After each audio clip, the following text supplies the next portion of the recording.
이사야 29번째 시간으로요. 슬프다 아리엘이여 진리의 불이 임하는 곳이여 라는 제목으로 같이 말씀 상고하도록 하겠습니다. 슬프다 아리엘이여 진리의 불이 임하는 곳이여. 이사야 28장부터 35장까지는 하나님의 심판과 구원이 반복적으로 그 기술되고 있는 책이죠. 한번 집에서 이사야 본문을 찬찬히 한번 읽어보고 계시는 분들은 아시겠지만 읽기가 만만치 않는 본문이에요. 왜냐하면 같은 내용이 많이 반복되어지고 있고 한 장 읽고 다음 장 읽고 다음 장 읽을 때 앞에 장이 잘 기억이 안 나는 이 영광스러운 하나님 말씀이 왜 이렇게 우리에게는 읽혀지지 않을까? 저에게는 그런 좀 안타까움을 느끼면서 이렇게 성경을 읽게 되더라고요. 그렇죠? 읽어봤어야지 알지 그런 분도 계시겠지만 고통을 함께 감내해야죠. 반복적으로 쭉 흐르고 있어요. 특히 이사야 28장과 30장과 31장은 아수르의 침공으로 이제 위기에 직면한 이스라엘의 그 정치적, 군사적 상황에서 하나님의 심판과 그 예언을 계속 선포하고 있는 내용입니다. 하나님이 심판한다. 그러니까 뭐하라? 회개하라, 돌이키라. 계속 살펴보고 있듯이 이사야는 이스라엘의 역사 속에서 경험되는 하나님의 구속사를 역사적 관점에서 역사적 관점으로 기술하고 있는 책입니다. 그 성경의 뭐 역사성, 성경 해석의 역사적 해석 그렇게 표현하기도 하는데 이사야의 역사적 기술도 탁월하지만 저의 시선을 고정시키는 것 중에 하나는 이사야의 그 은유적 표현이 아주 다른 그 선지자에 비해서 물론 선지자가 다 그러하겠지만 많이 나와 있다라는 거죠. 소위 말해 선지자적 영감 속에서 표현되는 상징적 언어들 안에 감추어진 복음의 진수가 있어요. 그러니까 역사적 관점에서 찬찬히 읽어내는 게 좀 인내도 필요하고 기다림도 필요한데 읽고 읽다가 선지자가 이렇게 표현하는 그 상징적 언어들, 물론 이제 한글로 번역된 언어에 더 다가오지 않는데, 좀 히브리어를 보고 있으니까 그 언어들 안에 담겨놓은 그 메타포가 아주 풍성한 구원의 은혜를 이렇게 설명하고 있고, 그런 측면에서는 이 세상이 언어로 구성된 세상이고, 이 언어는 하나님의 상징이 담겨져 있는 곳이기 때문에 같은 차원으로 역사를 해석하면서 하나님의 은혜를 발견할 수가 있죠. 대표적인 예가 하나님의 교회의 모습으로 설명된 남은 자 기억나세요 혹시요? 그 셰아르라는 단어, 남겨진 자가 돌아오죠. 그 남겨진 자가 돌아오리라라고 표현된 단어가 이사야의 첫째 아들로 되는 스알 야습이죠. 그 셰아르 슈브, 남겨진 자가 돌아오리라. 뭐 둘째 아들이라고 미루어 짐작하는 마헬 살랄 하스바스. 요런 이름도 다 그 이름 자체에 어떤 복음의 메시지가 상징적으로 담겨져 있는 거죠. 바벨론이나 아수르나 애굽으로 대표되는 당시 열방에 대한 예언도 결국은 이방 나라가 아니라 이런 이방 나라들은 결국 누구라고요? 이스라엘 자신이고 우리 자신이라는 걸 담고 있는 거죠. 그중에 아침의 아들 계명성 그리고 날렘뱀 리오 야단 등은 하나님을 향한 인간의 내면의 본질, 하나님을 향하여 인간이 어떠한 상태와 존재로 있느냐를 상징적으로 표현하는 거죠. 그래서 우리도 충분히 이 의미에 대해서 완벽하게 전부 다 이해는 못했지만 찬찬히 읽으면서 이사야의 첫째 아들 스알야스 그게 의미하는 게 뭔지 마할 살렐 하스바스가 우리에게 설명하고 있는 그 복음의 진의가 뭔지 다가오는 맛이 있는 거죠. 있는 거죠. 선지자는 이렇게 상징적 언어를 사용하여서 하나님과 인간의 관계, 인간의 죄와 악의 절망적 상태, 그리고 그 안에서 경험되는 신앙의 본질이 어떠한지를 찬찬히 설명하고 있어요. 그래서 한번 이렇게 읽어가면서 본문을 제가 강해하는 건 아니지만 순서대로 이렇게 강론하면 읽어내는 게 좀 만만치 않은 인내가 필요하지만 또 그 안에서 말씀으로 이렇게 관여하시고 간섭하시는 하나님의 그 뭐 깨달음이라 그럴까요? 은혜들을 또 저는 개인적으로 맛보죠. 오늘 우리가 읽었던 그 본문 중에도 그러한 인간의 자아를 표현하는 메타포를 담고 있는 상징 언어가 있는데 그게 이제 아리엘이라는 단어로 특히 이제 이사야에서만 많이도 안 돼 있죠. 10번 이하로 기록되어 있는 단어예요. 아리엘. 1절과 2절까지만 제가 다시 했는데 한번 같이 다시 보겠습니다. 시작. 슬프다 아리엘이여 아리엘이여 다윗의 친성읍이여 해마다 절기가 돌아오려니와 내가 아리엘을 괴롭게 하리니 그가 슬퍼하고 애곡하며 내게 아리엘과 같이 되리라. 슬프다 아리엘이여 아리엘이여 그랬죠. 여기 슬프다가 히브리어로 호이라는 단어인데 이사야랑 예레미야의 표현 중에 화로다 나여 망하게 되었도다 화로다 이스라엘이여 슬프다 하나님의 백성이여 등등으로 많이 표현된 단어가 호위라는 단어로 표현돼서 특히 선지자들이 그 예언적 사역의 글 속에 많이 있는 거죠.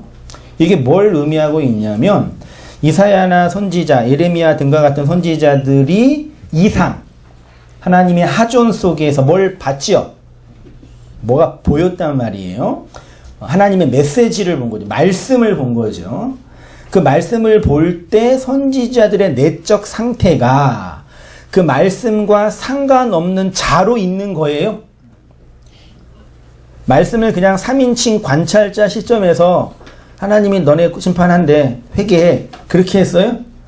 말씀과 함몰된 말씀과 합일된 위치에서 말씀을 전하는 거죠. 그게 이제 소위 설교학에서는 메시지와 메신저가 하나의 존재와 인격 속에서 전달되는 것 되게 중요한 뭐 설교하기 좀 그렇지만 되게 중요한 관점이에요. 그가 전하는 말과 그의 존재가 분리가 안 되는 거죠. 그러니까 그런 의미에서 파토스적인 어떤 설교자적인 격정, 분노 혹은 기쁨 등등이 메시지 자체뿐만 아니라 그 존재 안에 있는 거죠. 그리고 선지자가 언제 경험했어요? 대부분 다 하존 속에서 어떤 이상을 볼 때 경험한 거죠. 그러니까 슬프다 아리엘이여라는 얘기는 말을 전하는 내용과 말을 전하고 있는 그 선지자의 존재 자체가 하나 된 상태에서 증거되고 있는 거죠. 그러니까 하나님의 묵시의 역사적 경험을 그 경험을 살고 있는 선지자가 증거하는 거예요. 이게 왜 중요한지 아시겠어요? 단지 설교를 하는 어떤 위치에 있는 직임을 맡는 어떤 기능적인 존재가 아니라 말씀을 경험하고 있는 누구요?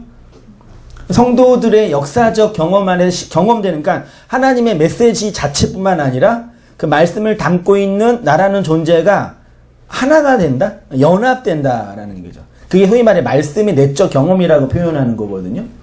아무튼 말하는 자와 말하는 내용이 한 존재 안에서 하나가 될 때 표현되는 탄식의 언어가 호의, 슬프다, 화로다 등등으로 표현된 그 단어들입니다.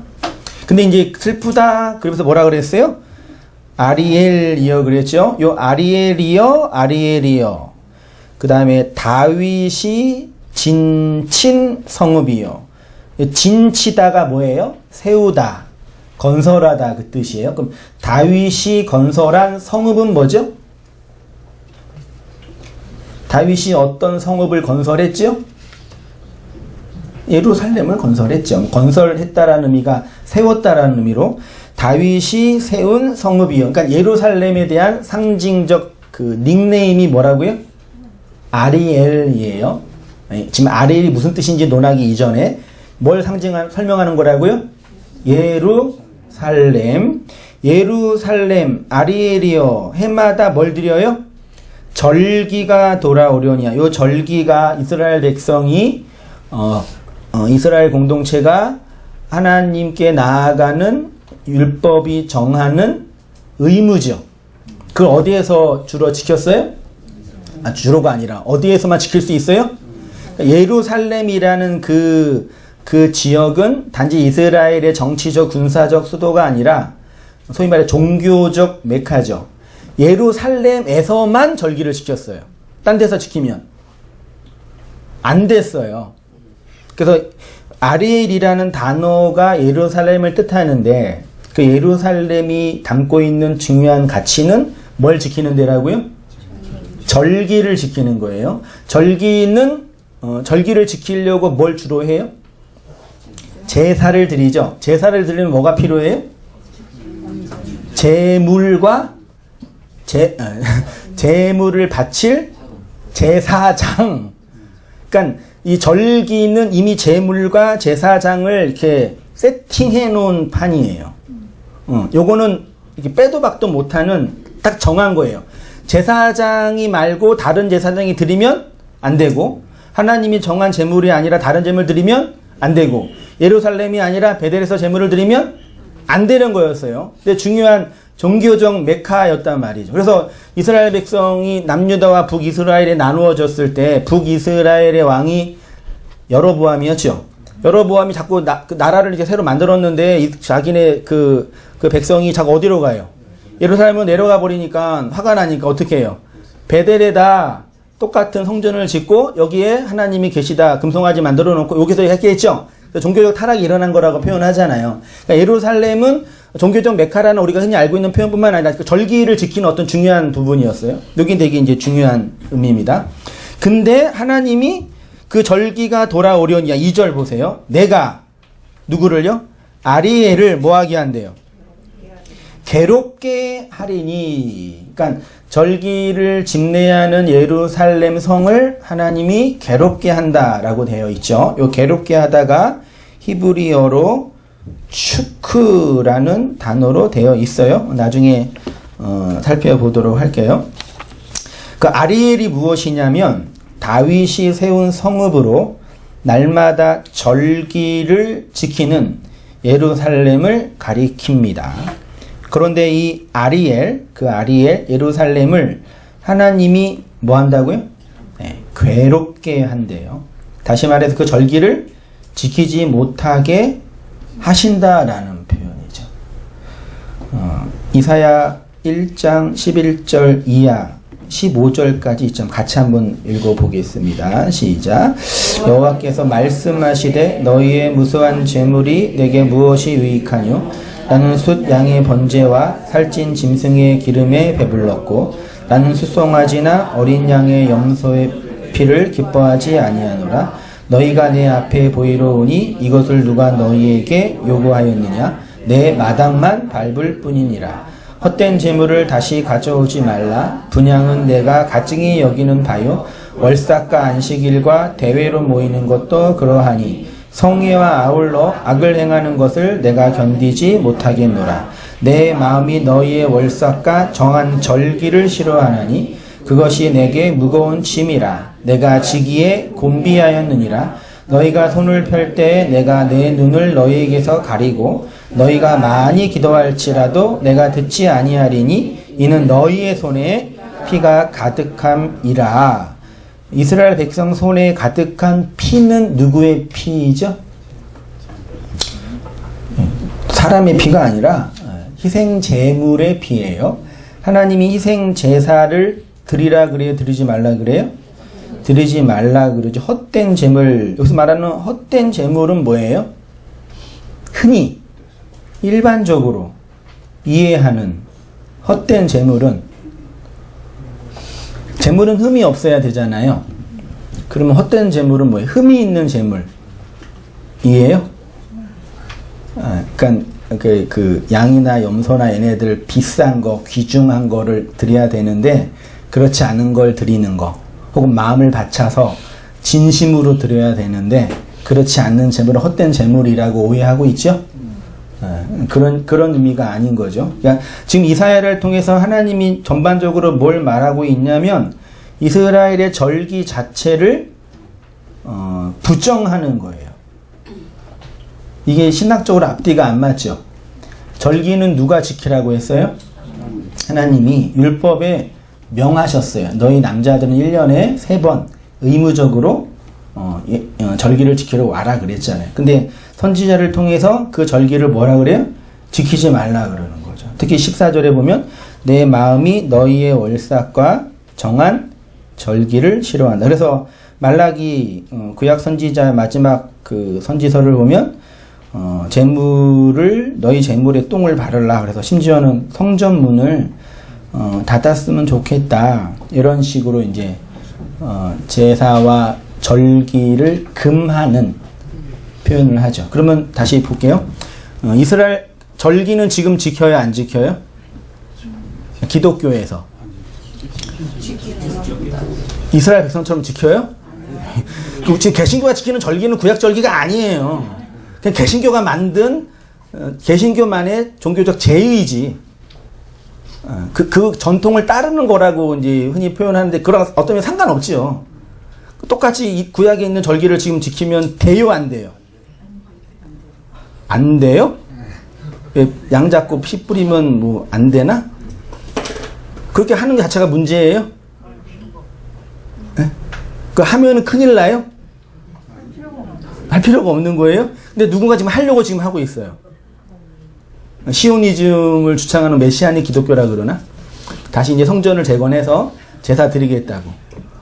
그거 하려고 그래요. 근데 하나님이 하게 해요? 못하게 해요? 못하게. 그럼 생각해 보세요. 그 절기와 제사를 드리라고 명령한 분이 누구예요? 하나님이, 구약이 하나님이잖아요. 근데 그걸 왜 지금 못하게 할까요? 하나님이 절기를 지키라고 했는데 결국은 절기를 지키지 말라고 한단 말이에요. 벌써 헷갈려 죽겠네 아주. 뭔 말이야 그러잖아요. 잘 생각해 보세요. 구약 성경 분명히 하나님 해라 드려. 안 하면 그냥 혼냈단 말이에요. 근데 지금 하면 돼요, 안 돼요? 그럼 어떻게 해야 돼요? 예수 그리스도로? 구약에서 하나님이 명한 절기가 담고 있는 의미가 있었다는 얘기죠. 네, 그것으로 이제 재해석된 거죠. 그러면 구약의 절기는 뭐 하는 거예요? 폐해지는 거란 말이에요. 그래서 하나님이, 그러니까 이 부분에서 이제 구약의 선지자 그룹과 제사장 그룹이 항상 싸운 거죠. 선지자가 나타나가지고 너희가 드리는 성전 제사, 절기는 하나님이 받지 않으신데 헛된 제물이래 드리지 마 그런 거죠. 제사장 그룹은. 네, 하나님이 분명히 제물을 드리라고 명령하셨는데 네가 무슨 말이냐. 제사장도 누가 한 말을 근거를 두는 거예요? 하나님 한 말씀을 근거로 두는 거죠. 선지자는 누가 한 말 근거로 둔 거예요? 그럼 어떻게 해야 돼요? 그래서 맨날 둘이 싸운 거예요. 역사적 결론은 뭐예요? 누가 이긴 거예요? 말하자면 제사장이 이겼잖아요. 아니요, 선지자의 말이 이루어진 거잖아요. 성전이 무너지고 제사는 못 드렸잖아요. 하나님께 만드신 거예요. 그러면 안에 어떤 의미가 있을 거 아니에요. 다 알고 계시겠지만 그걸 근거로 해서 하나님은 아리엘을 괴롭게 하실 것이라고 말하고 있죠. 2절에 내가 아리엘을 괴롭게 축후하리라, 강요할 거다, 압박할 거다, 곤란케 할 거다라는 표현입니다. 이 축후가 성경에서 주로 사용된 문맥과 배경은 하나님이 말씀으로 당신의 백성들에게 공격하러 오실 때 사용된 단어예요. 하나님이 우리에게 오시죠. 뭘로 오세요? 말씀으로 오셔요. 그걸 영이라고도 하죠. 하나님이 초월자가 우리에게 말씀으로 올 때 이 역사 속에 살고 있는 내재된 인간이 그 하나님의 초월을 감지할 때 어떤 반응이 일어나요? 아이고 하나님 잘 오셨습니다. 내가 그동안 기다렸으니 나한테 오세요. 그런 반응이 일어날까요? 하나님의 말씀이 인간에게 경험일 때 인간이 경험하는 그 경험 인식 중에 하나가 말하자면 공격당하는, 뚫고 들어오는 그걸 이제 흔히 어떤 목사님은 폭력적 은혜라 그러죠. 하나님의 그 말씀으로 오시는 그 하나님의 임함은 인간과 상의하거나 인간의 형편을 따져서 오시는 분이 아니라 그분의 주권과 그분의 강압으로 오시는 거예요. 그걸 이제 폭력적이란 용어라고 해서 하나님 우리에게 폭력적으로 온다라는 그 표현을 제가 자주 쓰니까 우리 집사람이 여보 그런 표현 쓰지만 별로 안 좋아. 그 폭력적으로 오는 그 하나님의 그 일하심, 오심을 교리적으로 아름답게 표현한 언어가 뭔지 아세요? 개혁주의 5대 교류 중에 하나가 불가항력적인 은혜예요. 불가항력적인 은혜가 무슨 은혜라고요? 폭력적인 은혜예요. 같은 거에 다른 거예요. 같은 건데 뉘앙스는 뉘앙스는 같아야 달라요. 하나님은 우리에게 폭력적으로 오십니다. 그 표현과 하나님은 우리는 불가항력적입니다. 이게 뉘앙스가 같아야 달라요. 원래 같은 거예요, 원래는. 근데 틀리게 들리는 이유가 이게 있어요. 우리 입장에서의 은혜를 설명하는 거고. 아무튼 이 축구라는 단어가 하나님이 말씀으로 당신의 백성에게 공격하러 오실 때 사용된 단어입니다. 대표적인 예가 신명기 28장 30을 같이 해보겠습니다. 시작. 내가 적군에게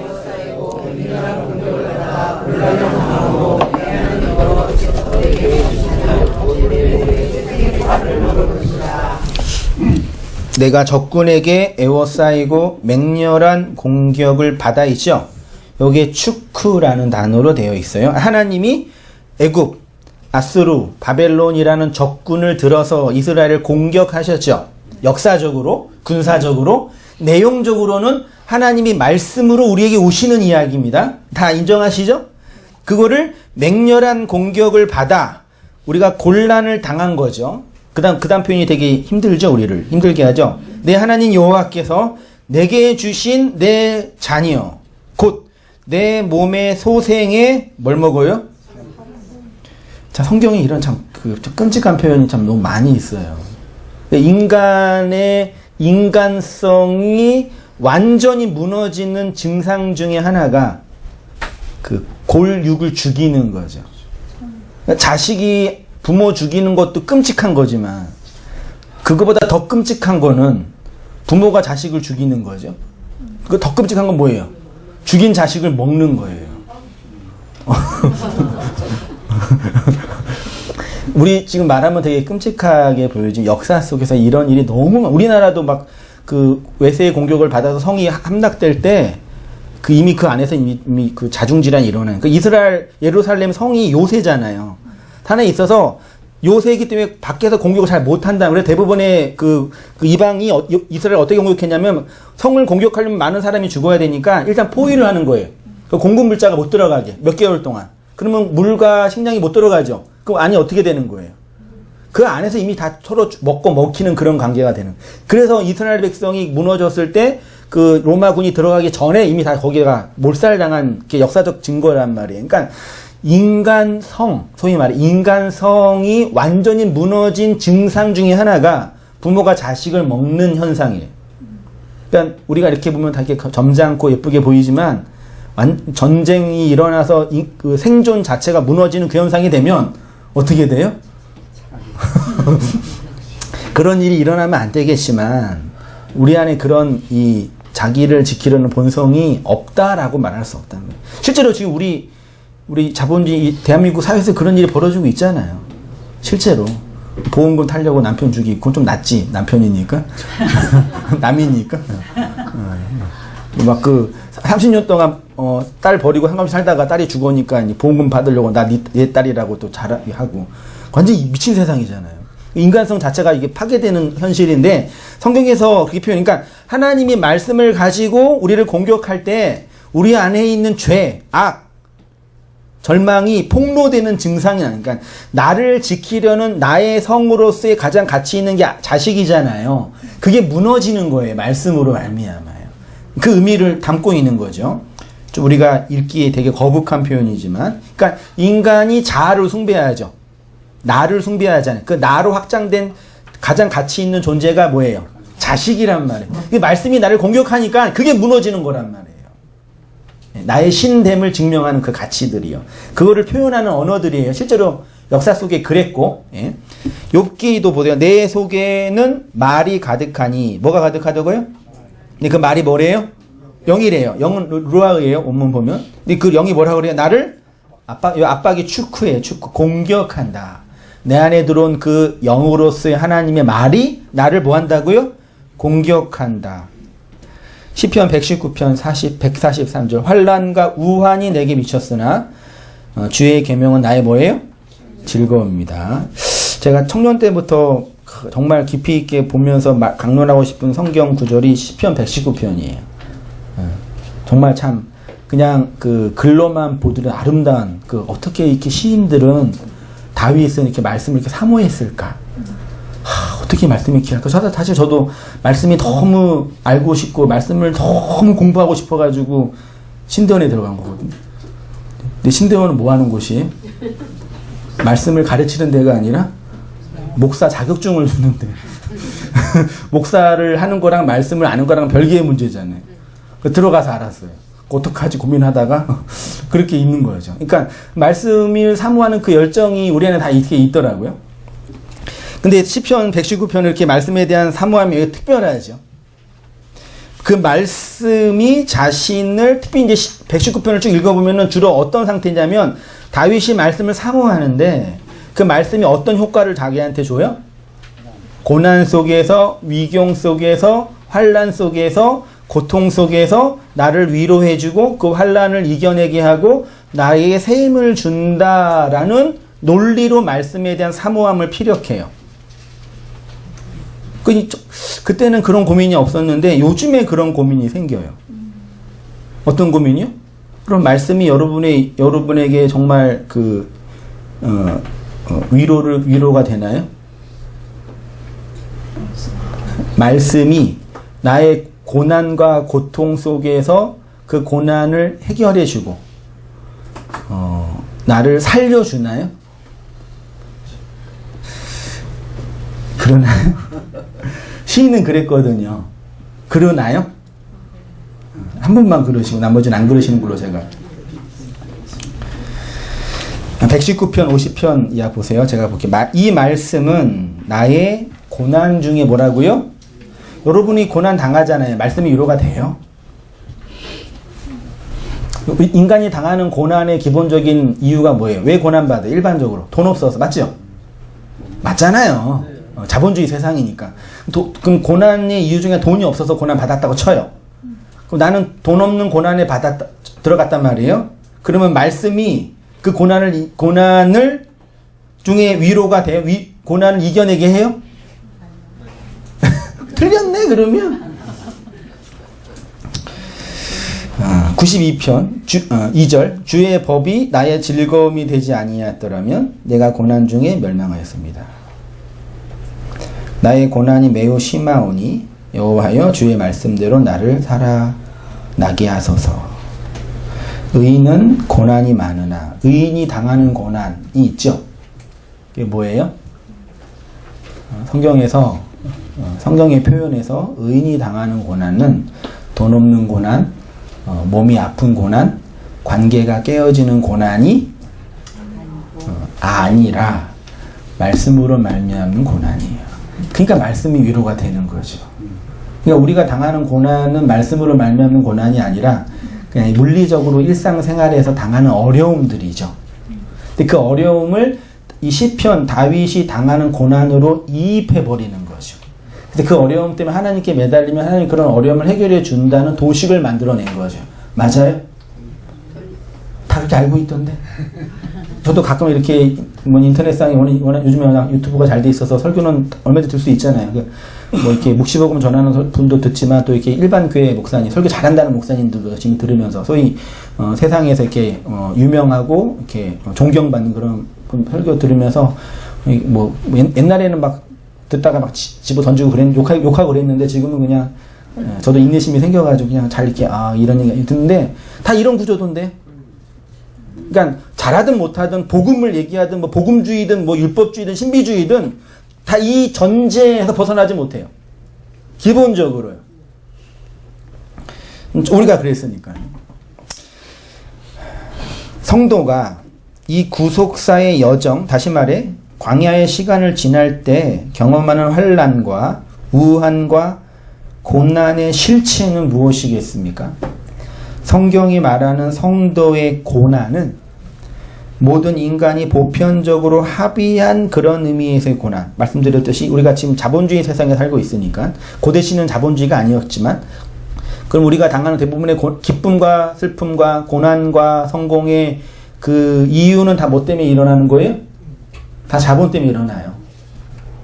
자본주의니까. 그 자본이 되게 중요한 화두일 수밖에 없어요. 그 세상 사람들이 당하는 고난과 어려움들은 다 돈 때문에 그러는 거예요. 그 돈이 좀 물리적으로 좀 부담스러우면 관계, 그렇죠? 그 다음에 뭐 건강, 요것 때문에 고난을 받는 거죠. 성경이 말하는 시인들이 고백하는 고난은 그런 고난과 상관이 없다라고 말하는데 잘 설명해야 돼요. 그러니까 역사 속에서 우리가 물리적으로 경험하는 이런 그래서 다윗도 이제 뭐 사울의 어려움들 당하고 그런 고난을 경험했지 않는데 그런 경험이 우리에게 설명하는 게 뭐냐면 궁극적으로 말씀으로 말미암는 고난인 거죠. 그걸 얘기하는 거예요. 해석을 하려면 성도가 감지하는 고난은 말씀으로 말미암는 고난 뿐이 없어요. 맞나요? 잘 이해하시고 해석해 보세요. 성경이 그러니까 말씀이 우리의 인생의 위로가 되기 위해서는 우리가 슬픔을 겪어야 되잖아요. 위로를 받기 전에 슬픔이 먼저 있어야 되잖아요. 그럼 슬퍼해야 되잖아요. 그럼 뭐 때문에 슬퍼하는 거예요? 말씀이 위로가 된다는 얘기는 뭐 때문에 슬퍼해야지 말씀이 위로가 돼요? 말씀 때문에. 우리가 고난을 겪잖아요. 근데 고난을 겪는 이유가 있는데 말씀 때문에 고난에서 이겨내려면 뭐 때문에 겪는 고난이어야 돼요? 말씀 때문에. 그래야지 말씀이 고난을 이겨내게 하고 말씀이 우리에게 위로가 된단 말이에요. 그러니까 증상을 통해서 치료책을 확인해야 된단 말이에요. 그러니까 여전히 많은 사람들이 나는 하나님의 말씀 속에서 위로를 얻고 싶습니다라고 표현할 때 자신이 뭐 때문에 고통을 받는지를 모르는 거예요. 주위 사람들이 하나님 의지하고 말씀 열심히 듣고 그러면은 돈 문제, 인간관계 다 해결해 준대 라고 하니까 그러는 줄 아는 거죠. 말씀이 좌우의 날성 검이 되어서 나의 혼과 영과 관절과 골수를 찔러 쪼개어 결국 나를 벌거벗은 자로 드러나게 하는 그 고난을 말하는 거죠. 그래야지만 말씀이 그의 인생의 유일한 위로, 안식이 될 수 있는 거죠. 그러니까 대부분의 사람들이 그리스도의 그 말씀이 위로가 안 되는 이유는 무엇 때문이냐면 말씀의 환난, 말씀의 결핍, 말씀에 의해 공격당하는 자기 인생의 현실의 내용을 뭔지 모르는 거예요. 그게 뭔지 모르는 거예요. 인생이라면 자신의 존재와 역사 속에서 초월자, 우리가 하나님이라고 흔히 표현하는 상정하는 초월자의 간섭과 영향이 있다는 걸 다 알죠? 인간이라면. 나 밖에 어떤 절대적인 존재가 관여하고 간섭하고 있구나. 그게 하나님이든 그 알라든 어쨌든 어떤 신적인 존재가 있다라는 게 인간 안에 본성적으로 있단 말이에요. 그러니까 유실론의 반대가 뭐예요? 그러니까 무실론을 설명하려면 뭐가 필요해요? 신이 필요해요. 그러니까 신이 없다고 말하는 건 뭐예요? 신을 전제하고 얘기하는 거라니까요. 그러니까 인간의 모든 본성 안에는 신적 존재에 대한 감각이 본성 안에 있어요. 그러니까 하나님이 이렇게 집어넣은 거예요, 그냥 인간 안에. 예, 죽음과 함께 집어넣은 거라면. 그러니까 인간이면 마땅히 감지할 그 존재가 있단 말이에요. 그래서 모든 인간은 태어남과 동시에 신적인 존재에 의한 하나님의 그 신학은 도덕적 의지라고 표현하는데 어떤 신의 의지가 내 안에 있다라는 감지를 해요. 인간만. 사자가 사슴을 먹을 때, 미안해, 내가 좀 더 먹을게. 미안하다. 그러고 먹어요? 내가 얘네 많이 먹으면 가족을 다 몰살시키잖아요, 사자가요. 내가 사자로서의 이런 너무 사자성을 파괴시킨 나쁜 행동을 했네. 그러고 먹어요? 사자는 그냥 본능으로 먹잖아요. 많이 먹든 적게 먹든. 그래서 저장도 안 하고 욕망도 많이 자기가 충분히 충족이 되면 안 먹어요. 아무리 많이 있어도. 근데 인간은 무슨 일을 할 때 과하게 하든 결핍이 있든 그것에 대한 신적인 감각이 있단 말이에요. 요즘에 하도 정신병자들이 많이 있어. 그 감각이 없던 사람이 있어서 이제 문제가 되고 있는데 기본적으로요. 뭘 할 때 내가 이렇게 해도 될까? 신이 아니되 이렇게 하면 내가 정말 인간의 도리가 돼. 이런 고민을 항상 한단 말이에요. 전쟁에서 사람을 죽일 때도 사람을 죽이는 게 가장 군인으로서의 가치 있는 일이지만 이게 죽이면서 한 고민을 하는 내가 왜 이러고 살아야 되지? 개인적으로는 공동체적으로는요. 그게 인간성이에요. 반대로 말하면 하나님이 부어준 신성의 한 그 그림자란 말이에요. 인간에게만 그게 있어요. 그래서 바로처럼 마음이 완고하고 패역하여 그 하나님의 간섭과 내용들을 경험하고 있는데 여전히 많은 사람들은 그거를 거역하고 반대하는 거죠. 지금도 여전히 10가지 재앙, 10가지의 말씀으로 계속 오시는 하나님, 임하시는 하나님, 말씀하시는 하나님을 거역하고 반대하고 대적하는 거죠. 그래서 심판받는 거예요. 그래서 모든 인간이 지옥 가도 하나님은 정의로우신 거라니까요. 그것이 미츠라임이라는 자기 성 안에서 제의 왕으로 살고 있는, 바로로 살고 있는 모든 인간 군상들의 모습인 거죠. 이것을 다른 표현으로 하면 이렇게 할 수 있습니다. 자신이 뱀에게 물려 죽어가고 있는데 그 독과 상관없는 해독제를 찾아 헤매는 모습인 거죠. 독사에 물리면 독이 몸에 퍼져서 혈관을 통해 퍼지죠. 그래서 혈관이 막히고 떡이 되더라고요. 근육이 마비되고 괴사가 일어나고 호흡 곤란이 와서 심장이 정지하여 죽음에 이르게 되죠.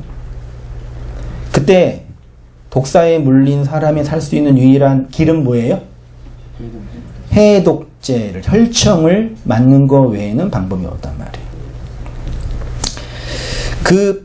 근데 그 혈청, 해독제는 어디에서 나와요? 그 독에서 나와요. 독에서 독만 있는 게 아니라 해독제가, 참 놀랍잖아요. 해독제가 나와요. 병 주고 약 주고. 해독제를 맞아야지만 살 수 있어요. 우리로 적용해 볼 거예요. 말씀이 우리의 위로와 치료제가 된다라는 전제는 뭐예요? 네, 말씀이 나를 공격하고 죽이고 있다라는 경험이 전제돼야 되잖아요. 맞나요? 들어보세요. 말씀으로 말미암는 그 궁핍과 결핍과 가난함일 때만 말씀으로 위로가 되고 치료가 되잖아요. 쉽게 말해 인간은 말씀의 독을 맞아 죽어가고 있는데, 이 말씀이 잘 들으세요. 말씀이 독을 맞아 죽어가고 있는데 사람들은 다른 해독제를 찾는 거란 말이에요. 몸이 너무 아파, 독이 퍼져서. 그래서 뭘 찾는 거예요? 해독제를 찾아야 되는데 진통제를 찾는 거예요. 그러면 진통제를 맞고 나면은 기분이 어떨까요? 고통이 안 느끼잖아요. 계속 진통제 맞으면 이제 그것도 안 되니까 더 심한 진통제, 나중에 마약 같은 진통제를 맞잖아요. 그런 형편의 노력이 있는 거죠.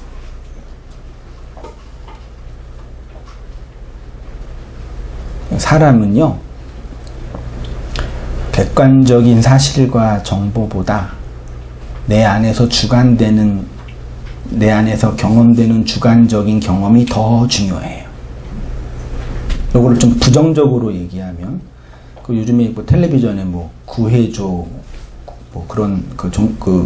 그런 게 있다고 우리 집사람이 얘기해 주는데, 얘기해 준 거를 전달하는 거라 조금 전달력이 약할 수 있지만, 흔히 일반 종교에서 이제 세뇌당한 사람들 모습을 얘기하는데, 두 형제인지 부부인지는 모르겠는데, 한 사람이, 병 걸려 죽은 거예요.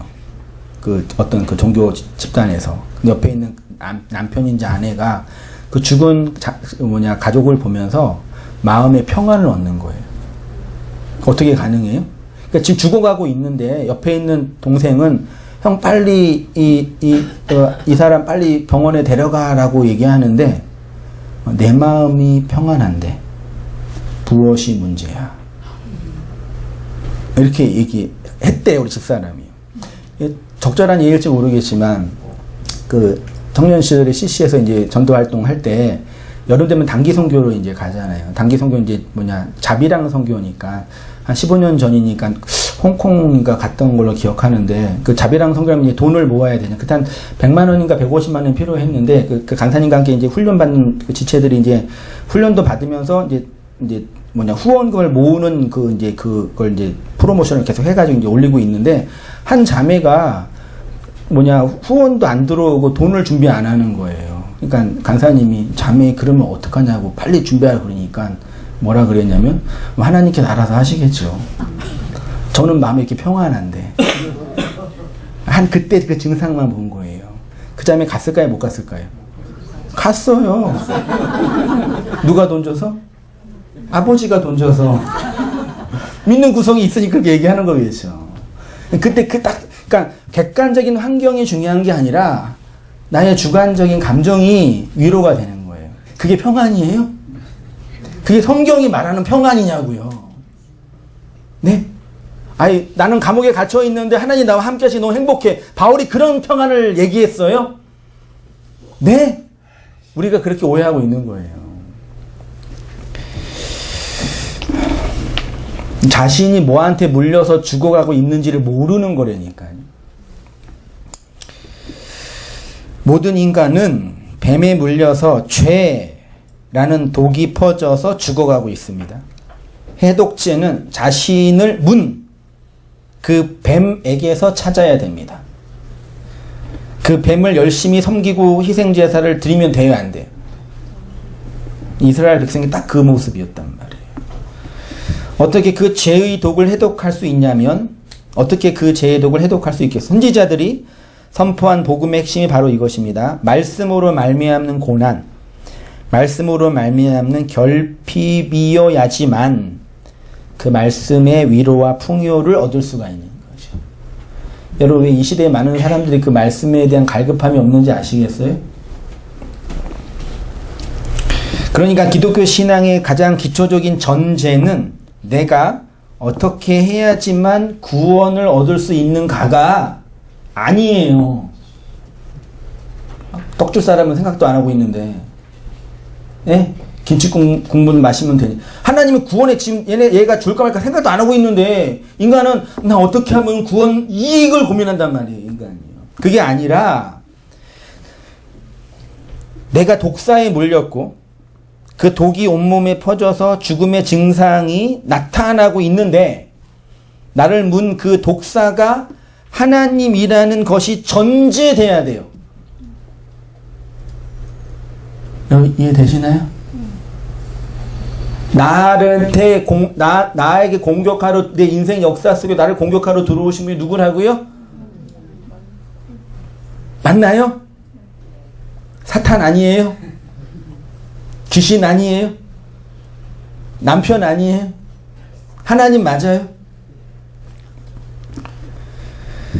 하나님 뱀으로 오셨다고 하잖아요. 그래서 제가 이런 얘기 하면은 막 그 2단, 3단, 5단, 6단까지 올라가더라고요. 바보 같은 생각. 자기가 어떤 상태에 놓여 있는지를 모르는 거예요. 인간 존재가. 이 전제가 없으면 하나님을 오해하고 왜곡할 수밖에 없어요. 그래서 뱀을 만들어서 뱀을 섬기는 거라니까요. 이런 측면에서 선지자들과 제사장들이 신학적으로 충돌한 이유가 여기에 있는 겁니다. 예루살렘은 무너져야 돼요? 무너지면 안 돼요? 하나님이 세우라고 명령한 예루살렘은 무너져야 되죠. 그게 선지자들의 신학이었고, 제사장들은 무너지면 안 된다 그랬죠. 왜? 성경에 있으니까. 그 얘기라니까요. 그런데 오늘날 기독교가 오해하고 잘못 알고 있는 것이 무엇이냐면, 이 말씀이 이런 나의 고난과 결핍을 해결해 줄 수 있는 방법과 수단이 될 수 있다고 생각하는 거죠. 그러니까 결핍과 고난을 해결해 줄 수 있어요, 말씀이요? 네, 맞아요. 시인이 그랬잖아요. 근데 고난과 결핍을 해결할 수 있다는데 그 고난과 결핍이 그 사람이 말하는 고난과 우리가 말하는 고난이 같아요, 달라요? 다르단 말이에요. 예수는 예수가 아니란 말이에요. 그래서요.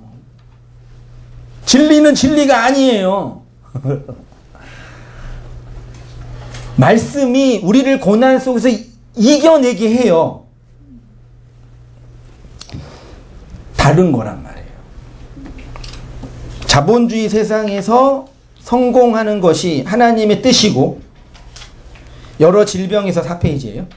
고침을 받는 것이 하나님이 기뻐하는 뜻이며, 장수하는 것이 하나님의 복받은 증거이고, 교회가 물량적으로 성장하는 것이 하나님이 원하시는 뜻이지요.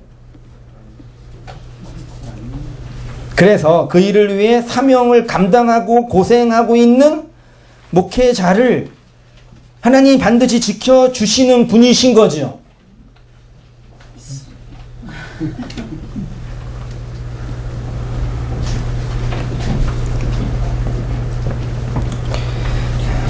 이렇게 믿는 이유는 하나님과 하나님의 사역에 대한 기본적인 전제가 뒤틀려져 있어요. 그 뉴스를 보니까, 기독교 뉴스를 보니까 좀 슬픈 일인데, 그 개척교회 목사님 가족인데, 목사님이 이제 새벽 예배 인도하려고 나갔는데 사택에 불이 난 거예요. 보셨나요? 불이 났는데 사모님이랑 큰딸, 둘째 딸이 화상을 입어가지고 80%까지. 그 뉴스 그림을 사진 보니까 다 이렇게 80%는 피부에 80%가 화상 입었으니까 다 붕대를 미라처럼 해가지고 이렇게 있는 거예요. 그 막내는 친구랑 놀러 가가지고 화를 면하고. 그러면 아니 교회를 부흥시키는 게 하나님의 뜻이라면서요. 하나님 기뻐하는 일이라면서 그분들이 그거는 아니더라도 그래도 최소한 그게 말씀 때문에 교회를 섬기면서 고난받고 있는 목회자 가족, 아니 목회자는 어쩔 수 없고 목회자 스스로 헌신한 거니까 사모나 애새끼들 무슨 죄예요. 그분들은 지켜주셔야지. 무신론자들이 말하는 얘기예요. 유신론자가 아니라. 그러니까 그분들이 생각하는 하나님 상은 딱 그거란 말이에요.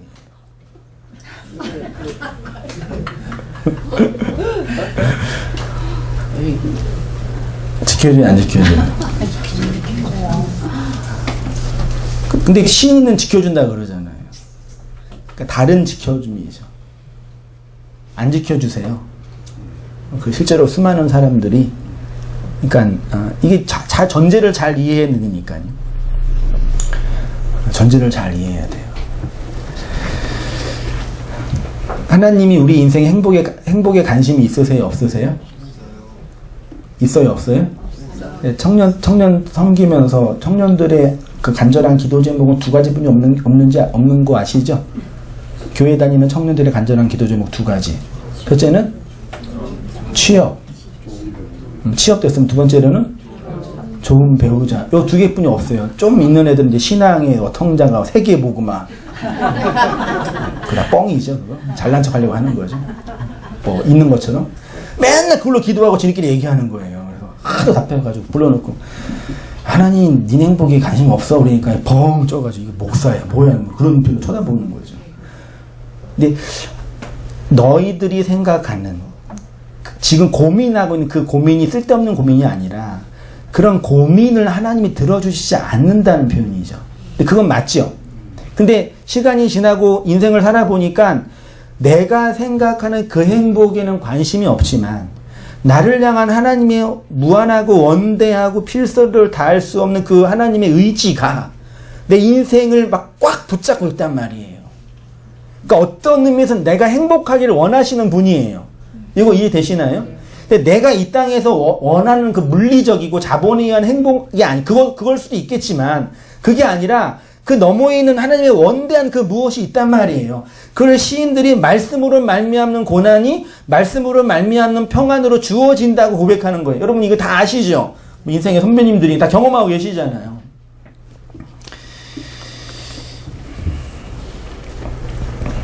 하나님은 이렇게 아리엘로 상징되는 예루살렘을 말씀으로 공격하신다고 합니다.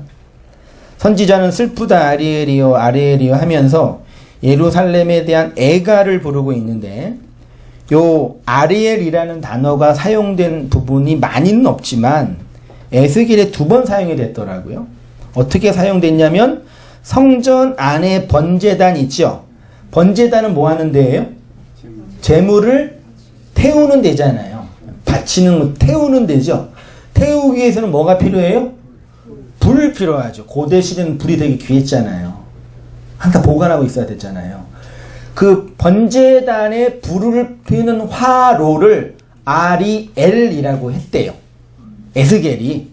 그러니까 엘은 하나님, 아리는 화로, 불 피우는 곳이라 그러니 고대 언어랑 좀 연결돼 있어가지고 사전을 보니까 그런 부분도 있는데, 아무튼 분명한 것은 엘 하나님의 아리 화로, 번제단이 아니라 불 피우는 어떤 그 있는 곳으로 보여요.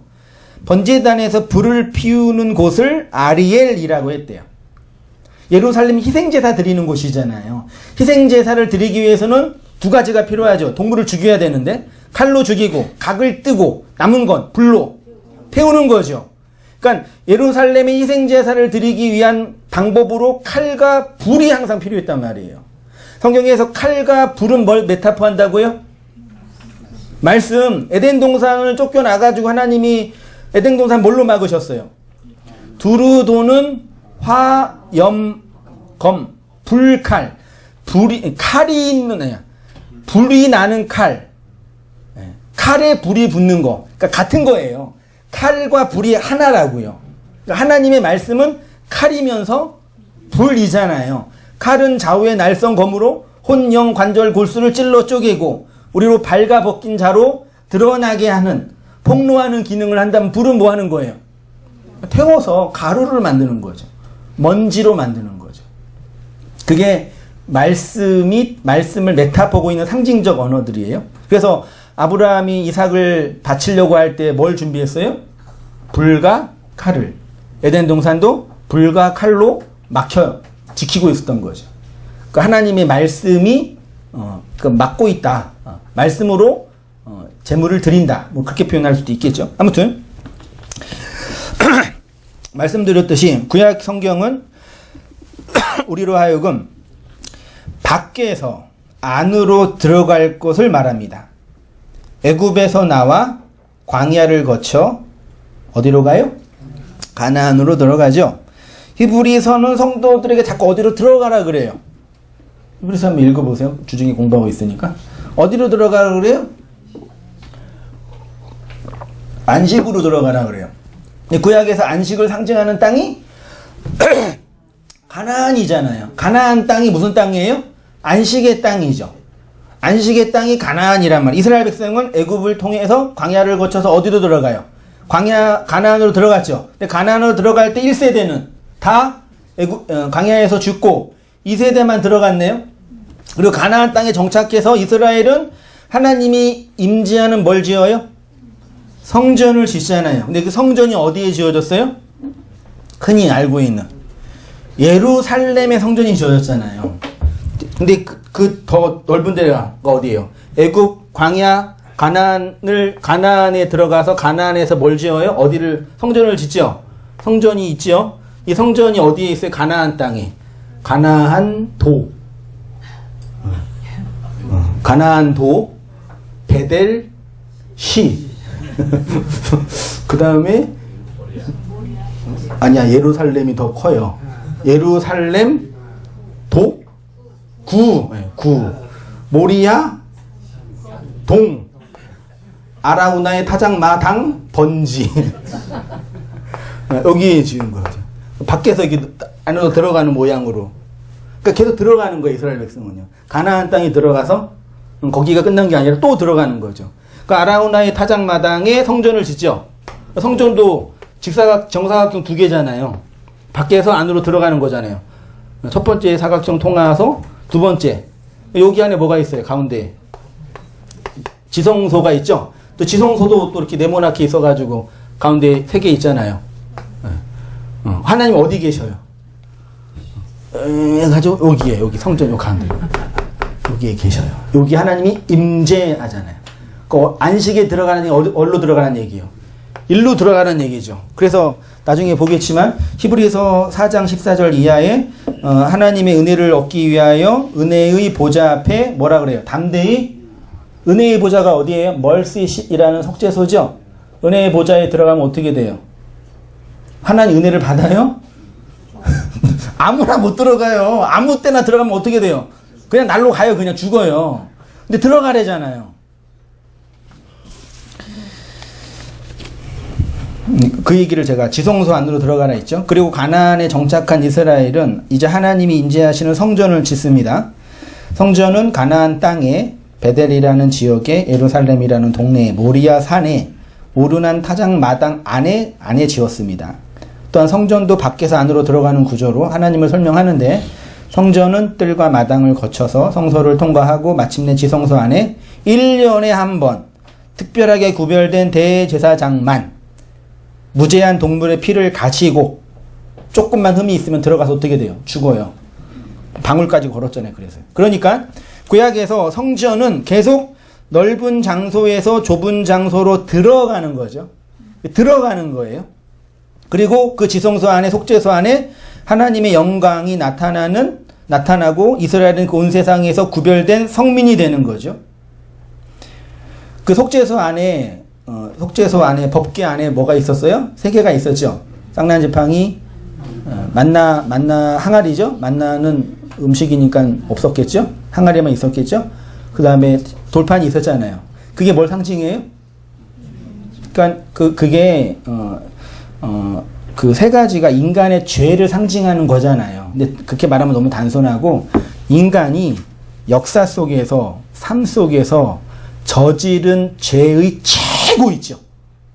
인류의 모든 죄를 다 모으면 다 끌어모아 인류의 모든 죄를 다 끌어모아서 한 곳에 딱 엑기스를 모아놓은 곳이 어디예요? 이게 속죄소 아니에요. 그러니까 죄를 가치로 보면 가장 크고 무악한 죄, 내용으로 보면 그 죄의 엑기스, 인류가 경험하는 지은 모든 죄, 모든 게, 그러니까 죄를 만들려면 여기만 끄집어내면 되는 거죠. 거기에 하나님이 임재한다는 얘기예요. 그냥 임재해요? 어떻게 해서요? 덮고 동물의 피를 뿌려서. 그러니까 밖에서 안으로 들어가는 가나안 땅에 그 다음에 베델에 예루살렘 성에 들어가는 거잖아요. 우리가 들어가는 거잖아요. 내가 안으로 들어가는 거잖아요. 근데 우리의 경험 속에서는 내가 안으로 들어가는 게 아니라 그 하나님의 나라가 내 안으로 나한테 오는 거라니까요. 내가 가는 거랑 그게 오는 거랑 뭐가 중요한 게 아니에요. 우리 경험 속에서 그 안으로 들어가는데 하나님의 나라가 내 안으로 뚫고 나를 뚫고 하나하나 들어오는 거예요. 점령해서요. 그 속죄에서 내 안에 들어와서 나의 가나안, 나의 베델, 나의 예루살렘, 나의 모리아산, 우리의 타작마당, 선별된 그곳에서 속죄소 안에 들어가, 내 안에 들어가, 무저갱 속에 들어가, 그 속에 깊이 있는 그게 뭐예요? 그게 아론의 쌍난지팡이, 만나 항아리, 십계명 돌판이 상징하는 그 인류의 모든 죄의 극악 무도함이 있는 거죠. 여기서 가장 큰 죄인이 누구예요? 집사님으로 정했습니다. 너의 죄나 우리의 죄나 그 죄의 본질로 본다면 똑같은 거란 말이에요. 그 속에 하나님이 들어오셔서 거기에 자리를 피고 은혜의 영광을 드러내는 걸 복음, 하나님의 사죄의 은총이라고 한단 말이에요.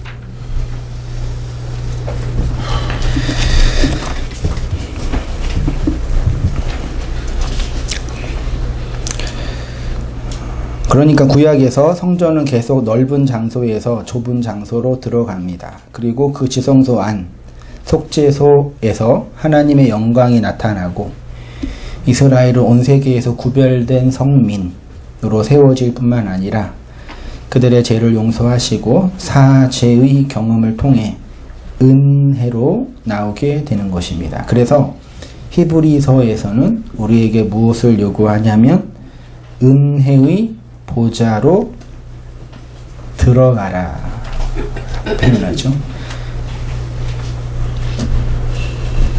우리 14장 이해 한번 같이 읽어보겠습니다. 시작.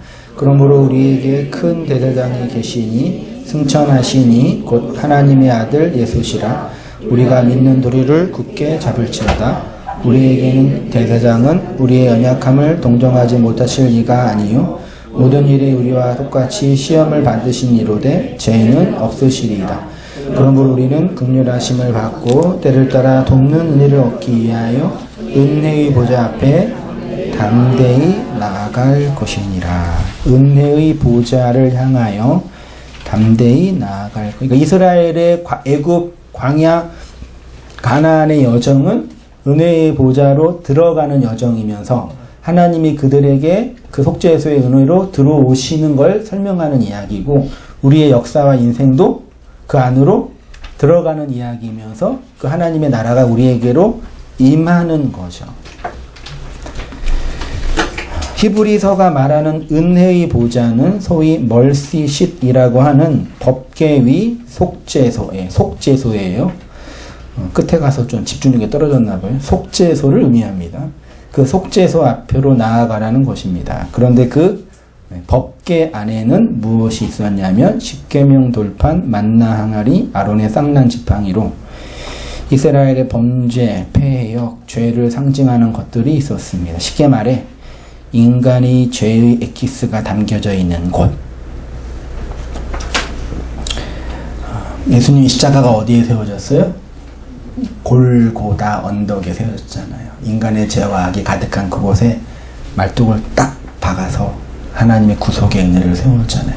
그래서 우리가 그렇게 하나님의 은혜를 사랑으로, 말씀으로 받은 거죠. 시인들은 그 하나님의 말씀이 우리의 인생의 위로가 된다고, 말씀으로 말미암는 고난이에요. 말씀으로 말미암는 눈물이니까요. 성도에게만 그 말씀으로 말미암는 현실이 있는 거죠. 예. 제가 지금 말하는 말씀은 성경 말씀, 계시된 말씀, 기록된 말씀 정도가 아니라 우리에게 그리스도로 주어지는, 우리 마음에 흐르고 있는, 흐레마로 흐르는 그 말씀을 내용한 거예요. 이 속죄소에는 인간의 죄와 악이 가득한 곳이지만, 인간의 죄와 악이 가장 가득한 곳이지만, 그곳을 어린 양의 피로 덮어 용서와 사죄의 은총이 부어서, 바울이 뭐라 그래요? 죄가 있는 곳에, 그 다시 그런 말씀을 보면서, 죄가 있는 곳에 은혜가 있으니까 죄를 많이, 그런 말도 안 되는 적용을 하는 인간들이 있단 말이에요. 우리 앞으로의 미래는, 인문학자들이 말하는 앞으로의 미래는 알아야 몰라요. 앞으로 우리가 어떻게 될지, 나중엔 죽겠지만, 어떻게 될지를 모르잖아요. 혹시 안에 온 땅교회가 막 수천 명 모일지? 모르죠. 그러니까 어떻게 살아야 돼요? 앞으로 우리의 미래가 어떻게 될지 몰라, 얘들아. 어떻게 살아야 돼요? 딱 두 부로 나누어져요. 그러니까 막 살자. 그러니까 준비하자. 네, 딱 권사님. 두 개로 나누어져요. 하나의 명제가 떨어지니까 애들이 그 두 개 나누어도 욜로족이라는 이상한 인간들이 세워지잖아요. 세워진대요. 오늘을 즐기자. 어차피 200~300만 벌어가지고 100만 원 저축도 힘들잖아요. 요즘에는. 저축 1년에 해야 1200만 원이고 10년에 해야 1억 2천이고 서울의 아파트가 6억인가 7억인데 평균이.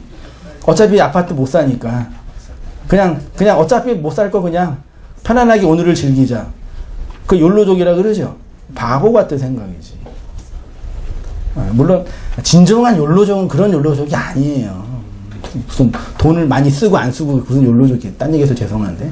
그러니까 복음이 떨어지니까 그러니까 내가 용서를 제가 어차피 인간은 죄인인데 뭐 어차피 죄인인데 뭐 그냥 나는 죄뿐이 드러낼 게 없으니까 그걸 자랑하라 그랬어요. 그런 거를요. 죄뿐이 드러낼 거 없으니까 뭐 니나 나나 뭐 다 그런 존재니까 나는 그렇게 살게. 그런 분들이 항상 계시더라고요. 근데 아까 말씀하신 것처럼 그렇게 하나님의 은혜가 나한테 주어졌으니까, 나는 죄뿐이 만들어낼 수 없으니까, 그러니까 어떻게 살아요? 열심히 살자. 또 그렇게 말하는 분도 계셔요. 뭘 사든 하나님의 은혜가 중요한 거겠지만 그게 나누어지더라고요. 근데 이런 말씀을 보면서 그렇게 우리로 하여금 내가 죄를 지어도 상관이 없다라는 걸 방어할 수 있게 만들어주기 위해서 그런 말씀을, 그런 얘기를 바울이 얘기했겠냐고요. 네. 내 안에 그 죄의 심연, 그 아들을 잡아먹는 그 악마적 죄의 심연을 보는데, 그걸 보고 있는 인간이 나는 죄뿐이 없어. 어쩔 수 없어. 그러겠냐고요, 진짜. 그럴까요, 정말? 그 자기 죄의 실제 직면하고 있는데, 그 귀신과 같은 악마 같은 그 존재 앞에 끊임없이 그 보고 있는데, 어차피 뭐 나는 뭐 하나님 은혜로 구원받는 거니까. 그게 가능하겠냐고요. 저는 아직 잘 모르겠어요. 그게 가능할지는. 아니, 불가능하다고 저는 생각해요. 끊임없는 하나님의 책망과 하나님의 간섭과 하나님의 의지 앞에 서요. 그래서 막 그렇게 그런 거라고 저는 생각돼요. 그렇지 않나요? 자, 그 어린 양의 피로 덮어 용서와 사죄의 은총이 부어지는 곳입니다. 하나님의 덮어주시는 은혜의 자리가 바로 속죄소입니다. 이 하나님이 예수의 피를 통해 우리의 죄와 악을 보지 않으시겠다는 은혜의 복음이 담겨져 있는 거죠. 누가 안 봐요? 내 그 죄를, 속죄소 안에 그 인간의 그 심연의 깊은 죄를 누가 안 본대요? 누군 봐요? 나는 보잖아요. 하나님은 안 보시는 누군 봐요. 나는 보잖아요. 시편 계속 읽어보세요. 시편을요. 다 그 얘기를 해. 하나님은 나를 사죄하는데 나는 그 죄를 봐요. 네. 그래서 거기에서 소위 말해 경건이 나오는 거라니까요. 그 흔히 말 경건주의가 말하는 율법주의가 말하는 그런 게 아니라요. 인간 내면 안에서 가능성 없는 죄만 만들어내는 인간 안에서요. 온땅교회가 성장하고 부흥하는 게 하나의 뜻이 아니지요. 맞아요, 틀려요. 전도 안 해도 되잖아요. 이럴 때 되게 심각하게 저도 뭔 짓이야 또 뭘 또 치려고 그러는 걸 그렇게 눈치 보는데 맞아요, 틀려요. 맞아요. 온땅교회 성장을 할 뜻 아니에요. 그럼 망하는 게 하나의 뜻이에요? 네? 그것도 아니잖아요. 근데 그렇게 말하는 인간이 있다니까요. 교회가 흩어지는 게 하나님의 뜻이래. 모이는 건 하나님의 뜻이 아니래. 모이는 건 하나님의 뜻, 그러니까 교회가 성장하는 게 하나님 어떤 의지 이게 아니란 말이에요. 그 맞지요? 그러니까 흩어진 게 뜻이라는 이 말도 안 되는 논리를 도대체 누가 가르치는지 모르겠어요. 그런 논리를. 네? 이상한 논리가. 그러니까 하나를 가르쳐주면 그 하나 가지고 변개해가지고 자기를 정당하는 그 이상한 칼을 만드는 것 같아. 나중에 뒤통수 치려고 그러는지 뭐. 그 뭘 얘기해줘도요. 그러니까 성장, 사람이 많아지게 할 뜻이 아니에요. 그러니까 우리가 막 전도 열심히 하고 막, 안 그래도 돼요. 그럴 필요도 없고, 그렇게 얘기도 안 하잖아요. 하나님의 말씀이 우리를 이끄시고, 안섭하시고, 각자에게 하나님이 주어지는 과정에서 이 소중한 복음을 나누고 싶은 욕심과 욕망과 사명이 있으니까 전할 수도 있는 거고, 그렇게 하다 흘러가는 거죠. 사람이 모이는 이 수가 중요한 게 아니잖아요. 사실, 맞잖아요. 많이 올 수도 있고, 적게 올 수도 있고, 한 명 올 수도 있고, 뭐, 많이 올 수도 있고, 예. 흘러가다가 언젠가 또 교회, 온땅교회로 안 모일 수도 있고, 또 딴 데 모일 수도 있고, 다양하게 있잖아요. 그건 아무런 문제가 아니란 말이에요. 그러니까 흩어지는 게 하나의 뜻이래, 또. 그 말이 되냐고요, 그런 게요. 누가요?